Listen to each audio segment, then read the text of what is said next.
El Servicio Social Solidario del Gabinete Jurídico Subirana Responde cuenta con el apoyo de La Estrella del Oriente y Anhela Odontología Estética.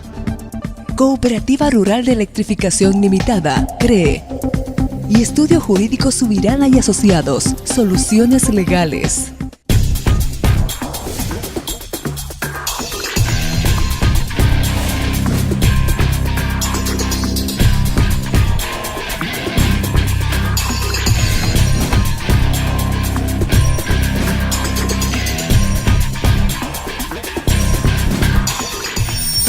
Estamos con un nuevo programa especial y hoy tenemos el honor, el gusto y la alegría de tener de invitado a una personalidad muy importante, tanto por su trayectoria profesional, política, de lucha, como por las funciones que ha desempeñado y desempeña actualmente. Nos referimos al doctor Carlos Romero Bonifaz, ministro de Gobierno.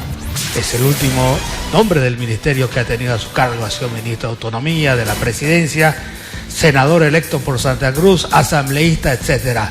Había una conversación, yo escuché una conversación de unas señoras y decía, nunca se había visto, nunca se había llegado a estos extremos de que una autoridad sea torturada y asesinada de parte de los mineros. Nunca hubo nada parecido. Yo escuché que la otra señora le dijo, no, pero lo que siempre existía era la muerte de mineros a través de los gobiernos, como no olvidarnos la masacre de San Juan en el gobierno del general Barrientos, como no olvidarnos de Amayapampa, Capacirca y tantos otros enfrentamientos donde los muertos eran los mineros. La novedad de este tema es que por primera vez vemos que el muerto, el mártir, el héroe que le llaman, lo ha puesto, más bien no ha sido minero, ha sido un personero del gobierno. Sí, evidentemente es un hecho inédito, además que se ha dado en circunstancias muy terribles, pero seguramente la pregunta de la gente es ¿por qué se presentan conflictos tan violentos de manera recurrente con el sector minero? Tal vez conviene remontarnos a algún antecedente. Primero señalar de que el conflicto con la minería tal vez es similar al que se enfrentó el año 2003 con las empresas petroleras, pero con una diferencia sustantiva. Con las empresas petroleras, bueno, uno sabía que tenía al frente a unas empresas extranjeras que finalmente su única posibilidad de acción era a través del gobierno de turno de ese momento, que defendía los intereses de las mismas. En este caso, empresas también mineras, muy poderosas en algunos casos, como Manquiri, que es la 9ª empresa minera más grande del mundo, no actúan de frente, digamos, y hacen poner la cara en esta resistencia por la defensa de sus intereses a cooperativistas mineros que en muchos casos... Perdón, Carlos. No he visto ni un solo muerto que sea miembro o cooperativista minero. Resulta que los muertos aparentemente eran una especie de empleados de los cooperativistas mineros, y algo que me pareció realmente increíble que lo tengamos en el 2016 es que los trabajadores, cerca de 100.000 trabajadores de los cooperativistas mineros, estaban trabajando en condiciones de esclavitud, servidumbre, porque no tenían acceso ni el derecho de la Ley General del Trabajo, y le ponían un apodo, por así decirle, la segunda mano. ¿En qué consistía eso, la segunda mano? ¿Quiénes son en realidad los verdaderos cooperativistas mineros? Porque la información que yo he leído, fotos que he visto, son personas que andan en vehículos de lujo, de últimos modelos, muy costosos, son personas muy pudientes que tienen bastantes recursos, ¿o estoy equivocado? Sí, definitivamente, Carlos. Tal vez valga como dato que en el segundo gobierno del MNR, en el gobierno de Sánchez de Lozada, fundamentalmente es que se dispara el número de cooperativas mineras en Potosí, Oruro particularmente. Habían más de 400 cooperativas hasta ese momento. Muchas de ellas habían servido como una alternativa a la relocalización minera porque habían generado empleo, habían generado una modalidad de trabajo de producción que resultaba alternativa frente a la empresa estatal y a la empresa privada. Pero luego fue distorsionada.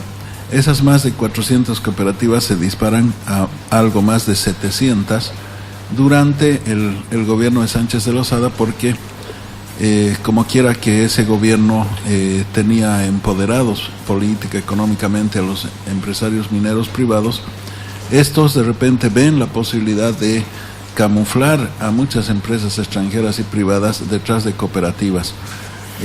Un ejemplo que es muy significativo es el hecho de la empresa Mankiri. Mankiri es una subsidiaria de una transnacional que tiene sede en Chicago, en Estados Unidos, que tiene ingresos de cerca de 8.000 millones de dólares año y que en el caso boliviano tiene un ingreso de promedio de 200 millones de dólares. Sin embargo, Mankiri paga al Estado boliviano la suma de 7 millones de dólares por concepto de impuestos. ¿Cómo se explica esta diferencia en las cifras? Se explica por el hecho de que Mankiri tiene contratos de asociación o de riesgo compartido con 7 cooperativas y esas 7 cooperativas, al estar eximidas del régimen impositivo, lógicamente que camuflan estas grandes empresas detrás suyo, que no solamente se benefician con las liberalidades otorgadas a las cooperativas, sino que, como tú decías, a través de esta modalidad de la segunda mano, permiten que las áreas mineras a las que han accedido las cooperativas sean transferidas en los hechos a estas empresas, y estas empresas a su vez se beneficien con los trabajadores de las cooperativas que trabajan en condiciones de peonazgo, porque no se les reconoce derechos sindicales, derechos laborales, tampoco se les reconoce derecho de seguridad social. El segunda mano... O sea, no tienen aguinaldo, no tienen doble aguinaldo, no tienen aportes a la Caja Nacional, no cotizan a la AFP. O sea, ese es un sistema de esclavitud. Así lo entiendo. No hay un control de 8 horas de trabajo, no los controla nadie, digamos, no ellos. No hay seguridad industrial, no hay cotizaciones, no hay protección médica, no hay lógicamente el aguinaldo, los beneficios sociales, la indemnización por tiempo de servicio, las vacaciones. Era un foco de esclavitud que teníamos escondido. Estoy en línea con el compañero y colega Lucho Nogales, director de la radio Millennium en Camiri, del canal 4, creo, Lucho, y de director de La Estrella del Sur. Estamos en cadena. Le queremos dar un saludo a todo el valeroso pueblo de Camiri, capital petrolera de Bolivia. Te escuchamos, Lucho, antes de que el señor ministro mande seguramente algún saludo a Camiri. Buenas tardes, doctor. Un saludo para usted, para el señor ministro de Gobierno, doctor Carlos Romero, y para toda la masiva audiencia del programa que usted conduce y que ha llenado un gran vacío en la población, especialmente de escasos recursos. Así que somos todos oídos, doctor, para poder compartir con usted este espacio y este programa que también llega a todo el pueblo de Camiri. Muchísimas gracias, estimado colega Lucho. Entiendo que el miércoles estaremos aquí haciendo un programa especial con los representantes de MOMIN, de este movimiento indígena mundial, y ahora volvemos con el ministro de Gobierno. Un saludo también a Lucho, a la gente de Camiri, que constituye un símbolo histórico muy importante y una población que ha sabido tener momentos de auge, momentos de crisis, pero también está recuperando paulatinamente su propia dinámica. Decía Carlos que evidentemente es una forma moderna de esclavitud la que estaba encubierta detrás de las cooperativas. Este sistema del segunda mano funciona más o menos de la siguiente manera. Los peones de las cooperativas se convierten a su vez en trabajadores de la empresa que tiene un contrato de riesgo compartido con la cooperativa. La empresa les hace trabajar. Estamos hablando de empresas privadas que tienen contratos con las cooperativas, y entiendo que algunas con capitales extranjeros. Para ser más preciso, hay mucho interés chileno en algunas de estas empresas. Sí, evidentemente, siempre ha habido este interés geopolítico, geoeconómico de las empresas chilenas en Perdón que insista Potosí. en esto, quizás última vez que corte, ¿no? En la guerra civil del año 1899 fue provocada por el eje del sur, que era básicamente Sucre y Potosí, que eran los patrones, los mineros socios de los chilenos, y el eje del norte, que era Cochabamba, Oruro y La Paz. Desde de esa guerra civil que tuvimos en el 1899, hemos visto los intereses chilenos, cómo influyen en la política boliviana. Hasta ahora estuvimos el otro día hablando con el ministro de Defensa y decíamos que hay una especie, inclusive ha penetrado los intereses chilenos, o la asamblea, donde cada vez que le va mal a Bolivia en algo, aparecen algunos miembros asambleístas celebrando la victoria, el triunfo de Chile o la derrota de Bolivia en su reivindicación marítima.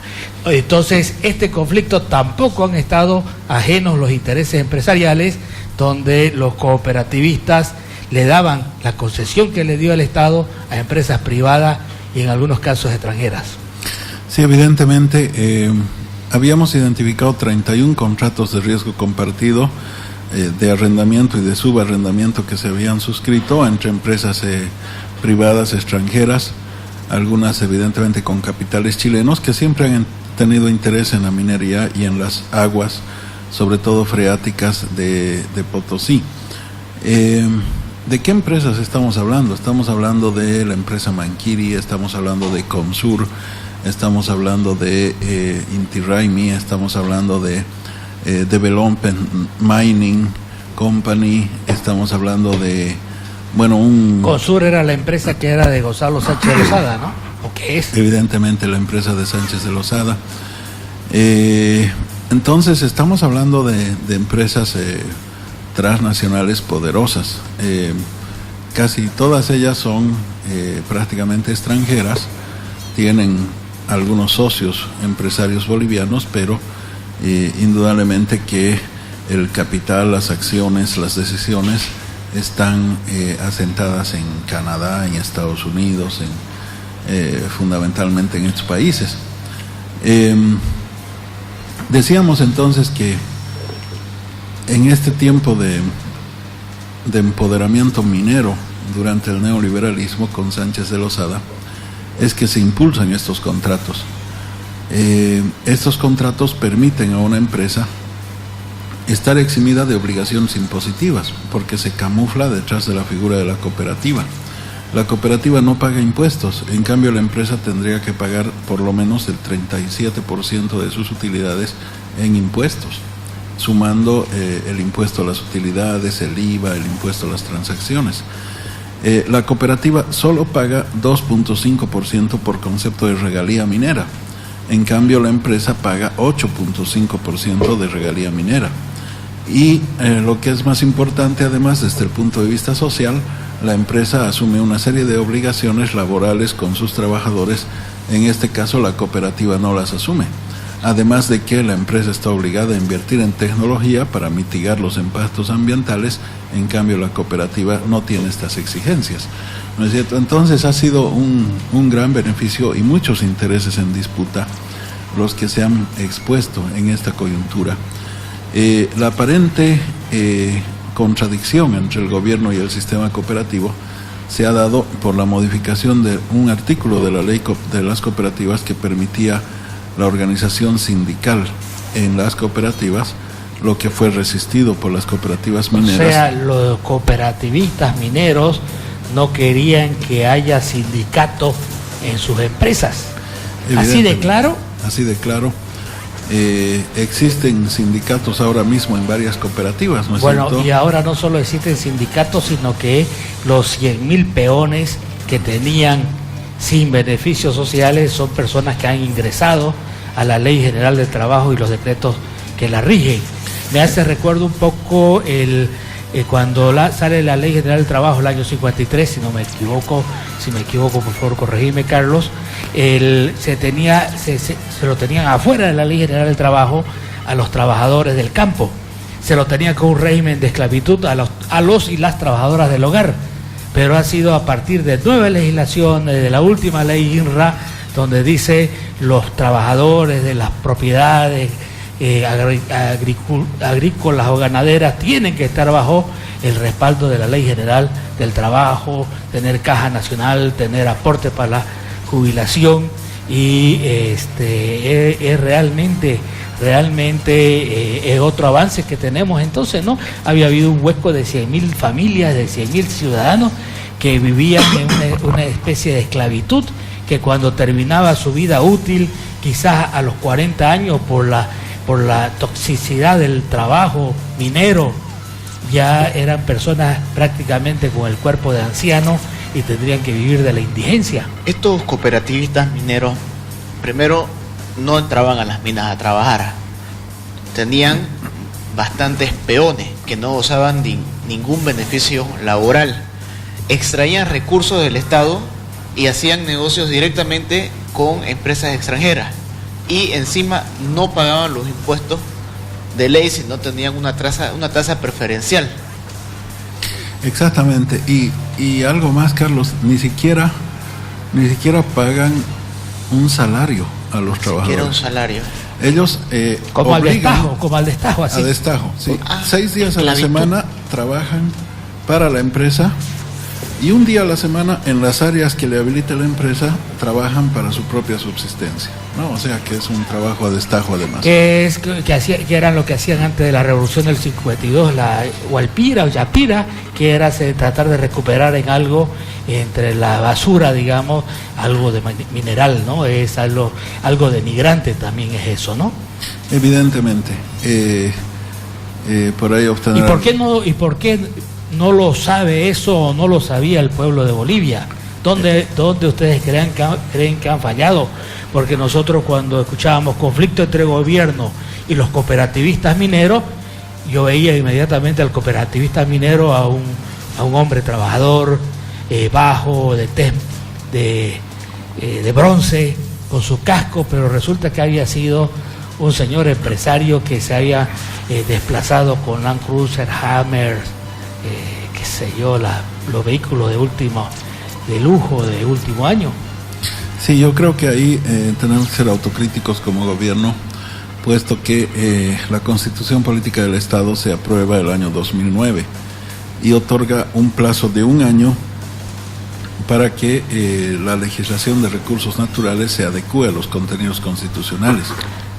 La Constitución, que emerge de la Asamblea Constituyente, establece que los recursos naturales son de propiedad del pueblo boliviano, que el único que puede suscribir contratos de asociación es el Estado, y que los derechos mineros reconocidos temporalmente a un operador privado de ninguna manera pueden ser transferidos, pueden ser transmisibles, pueden ser divididos. Resulta que a ese marco constitucional había que adecuar la nueva ley minera, porque tú te acordarás, Carlos, que la legislación minera anterior era ampliamente beneficiosa para el sector privado, ¿no? Era mucho más beneficiosa inclusive que la ley de hidrocarburos, porque la ley de hidrocarburos reconocía propiedad privada en boca de pozo, pero el Código Minero de Sánchez de Lozada reconocía perpetuidad en el derecho concesionario. Es que en Bolivia hemos estado por muchos años, más de un siglo, gobernado por un centralismo minero, donde, para hablar por última vez de la historia, estos intereses empresariales mineros que forzan a un tratado de 1904 con Chile, donde el plato fuerte era un ferrocarril para que ellos puedan sacar sus minerales al puerto de Arica, y del puerto de Arica venderlo a todo el mundo. Eso es el tratado de 1904, es un tratado donde los grandes beneficiarios eran la oligarquía, así se le llama, ¿no? Minera que gobernaba el país desde el punto de vista centralista y una visión minera. ¿Cómo es lo que es minera feudal? A ver, ¿cómo es, ministro? Sí, la rosca minero feudal que decía Augusto Céspedes en su momento, ¿no? Es uno de los grandes ideólogos de la Revolución del 52, Céspedes Montenegro. ¿Qué decía? ¿Cuál era el término de Céspedes? La rosca minero feudal. Rosca minera feudal, ¿no? Y eso es algo que nos ha hecho mucho daño, porque estos intereses nos han hecho comprometer hasta la soberanía definitivamente boliviana. Y con relación al Oriente, Carlos postergó 50 años la posibilidad de integrar el Oriente con el occidente del país.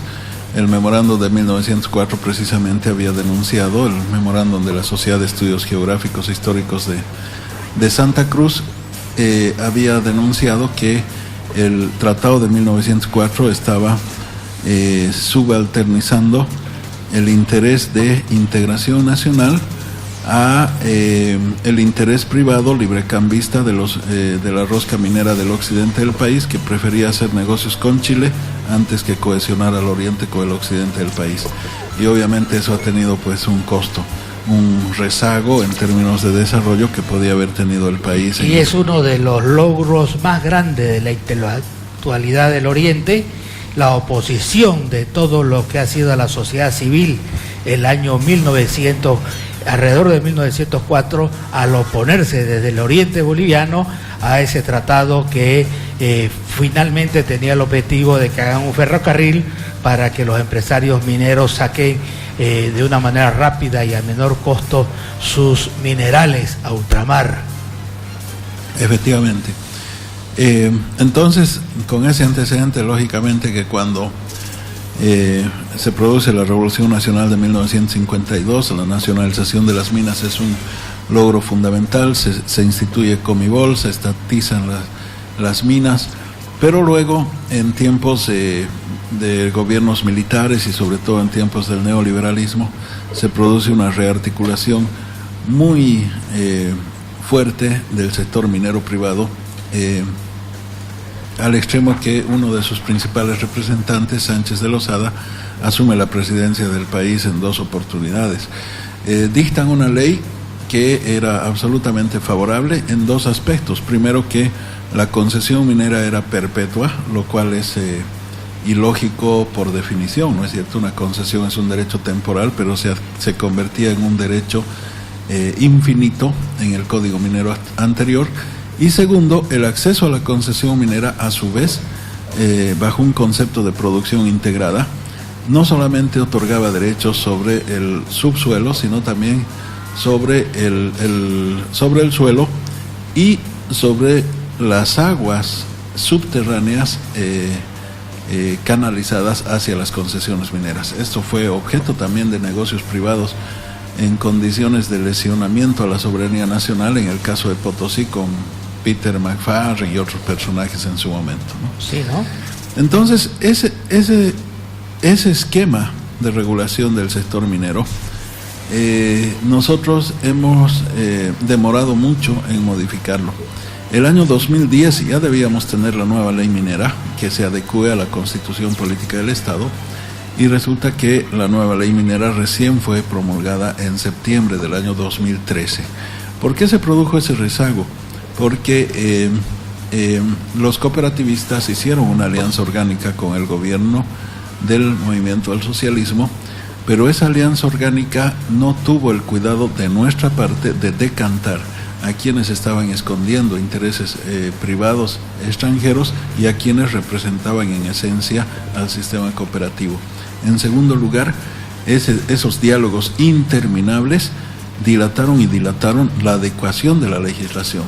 Una vez que salió la legislación aprobada, aceptada a regañadientes por el sistema cooperativo, sobre todo en el artículo 151 de la nueva ley minera, que prohibía los contratos de asociación con empresas privadas a favor de cooperativas, y en las disposiciones transitorias que establecía un plazo de 2 años para que las cooperativas que tenían contrato, ¿no es cierto?, se vayan adecuando progresivamente al nuevo marco jurídico. Estas disposiciones fueron aceptadas a regañadientes por los cooperativistas, especialmente por estas cooperativas que escondían empresas, pero obstaculizaron permanentemente el proceso de adecuación de sus contratos a la nueva legislación. En los hechos había una resistencia, dilaciones, hasta que finalmente se terminaron rompiendo las cosas, porque en una mesa de trabajo nunca íbamos a ponernos de acuerdo en que las grandes empresas extranjeras se sometan a las condiciones establecidas para cualquier empresa y dejen de camuflar sus intereses y ventajas en torno al sistema cooperativo. Esto es lo que ha motivado la ruptura del conflicto. El pretexto fue la modificación de la ley de cooperativas que habilitaba la organización de sindicatos, pero el trasfondo es que esas empresas extranjeras querían que se ratifique la vigencia de sus contratos y que se otorguen nuevas áreas mineras para seguir ampliando los viejos contratos de riesgo compartido, esta vez aplicados a la minería. Y sobre todo sabemos del organigrama y la responsabilidad que usted tiene dentro de su Ministerio de Gobierno, como es el tema de la planificación, estar a cargo de los asuntos jurídicos internos, estar a cargo de los viceministerios que le corresponden dentro del trabajo que usted debe realizar.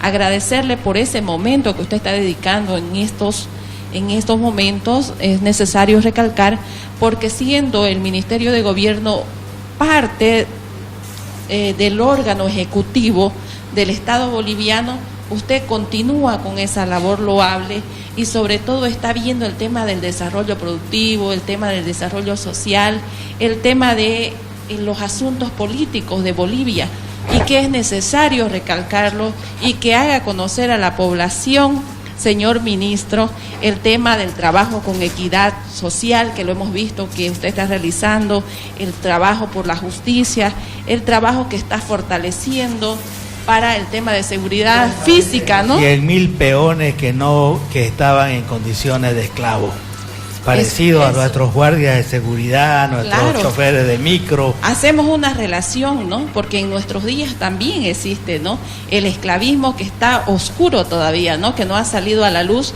pero que tenemos conocimiento. Es muy importante esto, que se haga conocer a la población, señor ministro, puesto que hay intereses políticos también mezquinos ahí, y que es necesario que la gente sepa y que usted lo dé a conocer en estos momentos. Evidentemente, de repente una revolución democrática tiene la desventaja de que se hace más lenta, más progresiva, se hace paso a paso, y si bien habíamos ordenado todo lo que se refiere al ámbito hidrocarburífero, en gran medida también al ámbito de la tierra, minería es una tarea pendiente, bosques es una tarea pendiente, y en términos de transformación de instituciones, universidades, policía, fuerzas armadas son todavía tareas pendientes, al margen de que se han logrado dar pasos agigantados. La pugna de intereses y la estructura corporativa que adquieren estos intereses económicos a veces demora bastante estos cambios.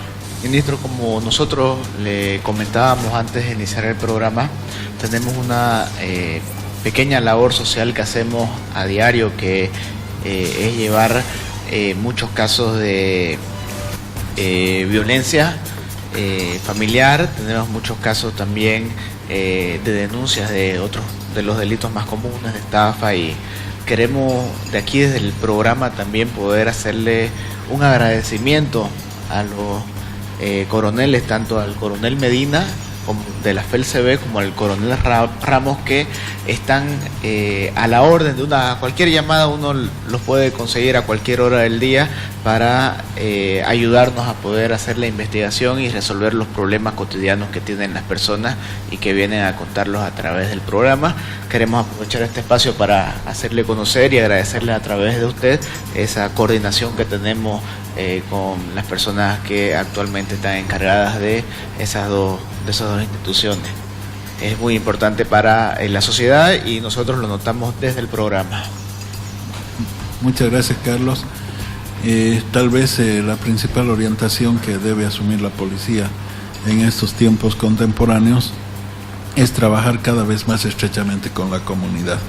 Los ingleses inventaron el concepto de policía comunitaria, lo aplicaron muy bien, lo aplicaron y lo desarrollaron los nicaragüenses. Nosotros incorporamos el concepto de policía comunitaria, Carlos, y una diputada nos interpeló porque pensó que queríamos volver comunista a la policía. En realidad era un trabajo estrecho con la comunidad. ¿Qué se va a hacer, pues, no? ¿Qué se va a hacer? Yo me he quedado impresionado con el tema de las 100.000 familias, de las 100.000 personas que estaban en condiciones o están todavía en condiciones de esclavitud en los mal llamados cooperativistas, que habían sido empresarios mineros, cooperativistas mineros, y un poco con el sabor amargo, lo habíamos hablado de la posición del Oriente, del memorándum de 1904 de Santa Cruz, porque mientras al productor agropecuario del Oriente se le exige que sus empleados tengan todos los beneficios sociales, la caja, la AFP, los aguinaldos, resulta que al empresario del altiplano le permitía, digamos, ahorrarse el 40%, que es aproximadamente la carga social en términos de costo, sin contar lo que es la injusticia y la esclavitud y la evolución a través del tiempo. Me recuerdo que en la Constitución, no sé si de 37-38, se decía en Bolivia no existe la esclavitud, cualquier esclavo que pise el territorio nacional es un hombre libre de hecho.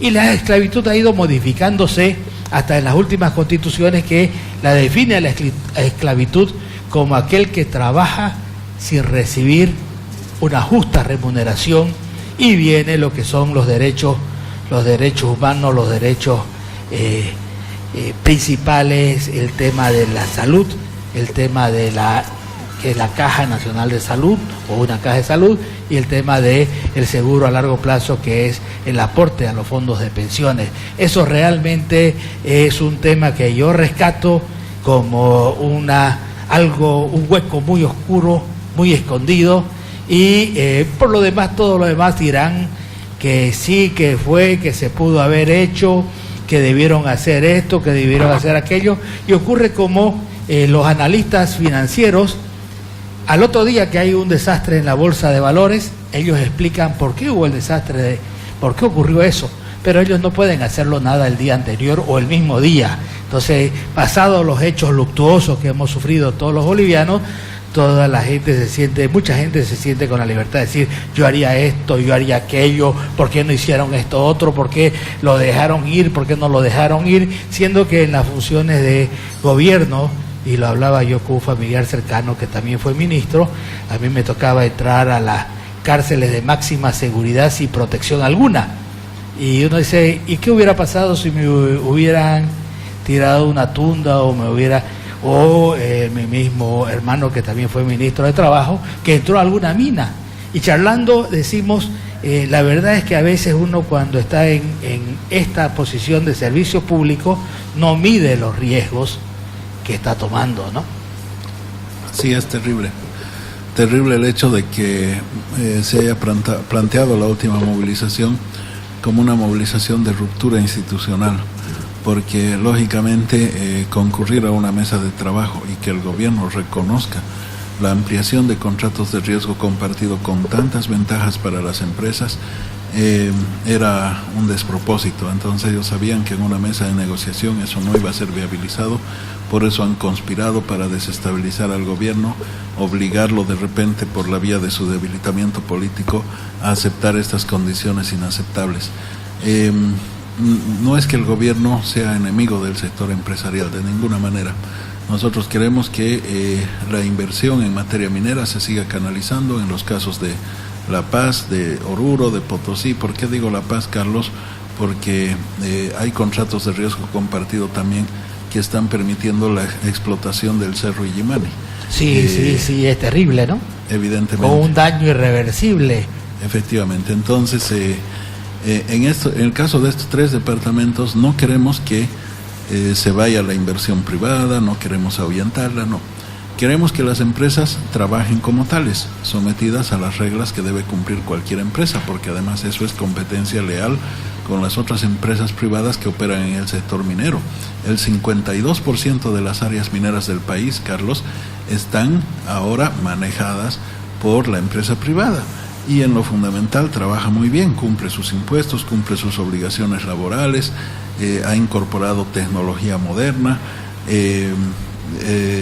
La empresa privada nacional opera con 5.000 trabajadores. 5.000 trabajadores dependen directamente de la generación de empleo de estas empresas, pero hay otro grupo de empresas extranjeras fundamentalmente que se han camuflado detrás de cooperativas y no quieren asumir las mismas responsabilidades. Entonces lo que se quiere es que se decanten las cosas, que las empresas trabajen como tales y que la cooperativa recupere su esencia. Claro, yo lo personal he podido ver y aprender también el tema un poco más de las cooperativas y las cooperativas mineras en especial, porque uno ve personas que tienen sus cascos y toda una serie de indumentarias como para entrar a una mina, pero aparentemente eso es un engaño, ya que ellos no ingresan a trabajar a la mina, sino que ellos son los encargados de, llamémoslo así, explotar a la gente y de tener peones, de tener esclavos, porque el empresario que no cumple con los beneficios sociales para sus trabajadores se convierte en un señor feudal y empieza a tener también esclavos. Entonces la verdad es que yo me dejé, en mi ignorancia al comienzo me dejé engañar pensando de que era gente muy humilde en los cooperativistas mineros, pero poco a poco nos fuimos dando cuenta que eran personas que no se puede decir que son empresarios porque tienen esclavos y hacen negocios con recursos del Estado directamente con empresas transnacionales. Nos hubiera gustado preguntarte, Carlos, ¿qué tiene el gobierno para Santa Cruz en septiembre? Pero ya está claro de que eso le corresponde hacerle el anuncio al presidente del Estado. Nos hubiera gustado preguntarte muchos otros temas, pero nos quedamos contentos. Este programa es tuyo, ojalá puedas volver a venir las veces que sea necesario y ojalá también, llegado el momento, la próxima semana, podamos tener un programa similar para que algún personero del gobierno nos explique cuáles son los tradicionales regalos del gobierno para Santa Cruz en septiembre. Solamente como primicia, Carlos, el presidente va a suscribir 2 contratos de alcance histórico de mucho impacto para Santa Cruz en los próximos días. El primero se va a suscribir el próximo jueves 15 de septiembre, que es donde arranca la agenda de trabajo del presidente en Santa Cruz, y luego se complementará lógicamente con una serie de obras de parte de los ministerios. Porque hasta el día 14 es Cochabamba. Hasta el 14. A partir del 15 es Santa Cruz y Pando. Evidentemente, entonces en Santa Cruz vamos a tener una fiesta, vamos a tener un gran contrato, y luego habrán varias otras obras de los ministerios, de las alcaldías, del programa Evo Cumple en los siguientes días, pero estoy seguro que Santa Cruz va a tener muchos motivos para celebrar. Precisamente mañana nos vamos a reunir en la tarde en Cochabamba, nos ha citado el presidente a algunas personas para que armemos la agenda de trabajo de Santa Cruz y ahí vamos a tener logros importantes. Ha sido un gusto, agradecemos a toda la gente que nos ha escuchado, nos ha visto y decirle que vamos a seguir en este esfuerzo tratando de traer a este tipo de programas a personalidades que sean los actores de la coyuntura, que sean las personas que más nos pueden contar temas que nos interesan a nosotros. El Servicio Social Solidario del Gabinete Jurídico Subirana Responde cuenta con el apoyo de La Estrella del Oriente y Anhela Odontología Estética, Cooperativa Rural de Electrificación Limitada, CREE, y Estudio Jurídico Subirana y Asociados, Soluciones Legales.